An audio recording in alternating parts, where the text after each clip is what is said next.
गर्मी की छुट्टियों में दादाजी के पास घूमने आया बालक उछलते कूदते दादाजी के पास पहुंचा और बड़े गर्व से बोला कि दादाजी, जब मैं बड़ा हो जाऊंगा तब मैं एक सफल आदमी बनूंगा। क्या आप सफल होने के कुछ उपाय बता सकते हैं? दादाजी हाँ में सर हिला दिया और बिना कुछ कहे लड़के का हाथ पकड़ा और उसे करीब की पौधशाला ले गए। वहां जाकर दादाजी ने 2 छोटे छोटे पौधे खरीदे और घर वापस आ गए। वापस आकर उन्होंने एक पौधा घर के बाहर लगा दिया और दूसरा पौधा गमले में लगाकर घर के अंदर रख दिया।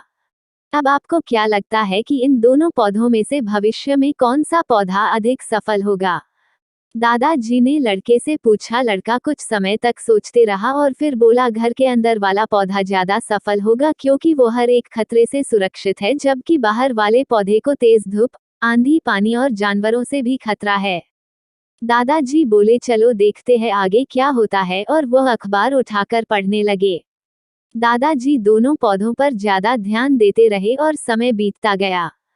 3-4 साल बाद जब एक बार फिर वह लड़का अपने माता पिता के साथ गांव घूमने आया, तब अपने दादाजी को देखा तो देखते ही बोला, दादाजी, पिछली बार मैंने आपसे सफल होने के कुछ उपाय मांगे थे पर आपने तो कुछ भी नहीं बताया था, पर इस बार आपको कुछ बताना ही होगा। दादाजी मुस्कुराए और लड़के को उस जगह ले गए जहां उन्होंने गमले में पौधा लगाया था। अब वह पौधा एक पेड़ में बदल चुका था। लड़का बोला, देखा दादाजी, मैंने कहा था ना कि ये वाला पौधा ज्यादा सफल होगा। दादाजी ने बोला कि अरे पहले बाहर वाले पौधे का हाल तो देख लो, और ये कहते हुए दादाजी लड़के को बाहर ले गए। बाहर एक विशाल पेड़ गर्व से खड़ा था, उसकी शाखाएं दूर तक फैली हुई थी और उसके छांव में खड़े राहगीर आराम से बातें कर रहे थे। अब दादाजी ने पूछा, बताओ कौन सा पौधा ज्यादा सफल हुआ? लड़का कुछ शर्माते हुए बोला, बाहर वाला। लेकिन ये कैसे संभव है? बाहर तो उसे ना जाने कितने खतरों का सामना करना पड़ा होगा।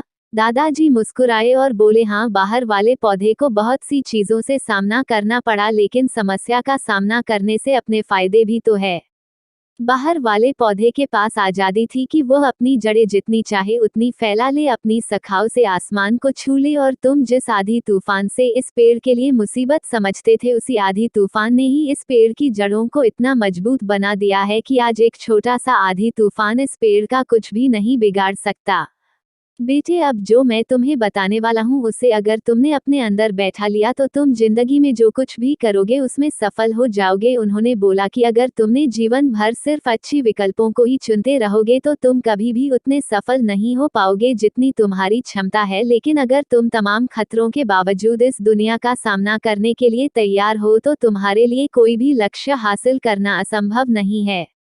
लड़के ने लंबी सांस ली और उस पेड़ की तरफ देखने लगा। वह दादाजी की बातों को समझ चुका था। आज उसे सफलता का एक बहुत बड़ा सबक मिल चुका था कि जीवन में हम जिन रुकावटों को हम जितना बड़ा शत्रु समझते हैं वही हमें मजबूत और जीवन में बहुत ज्यादा सफल बनाती है।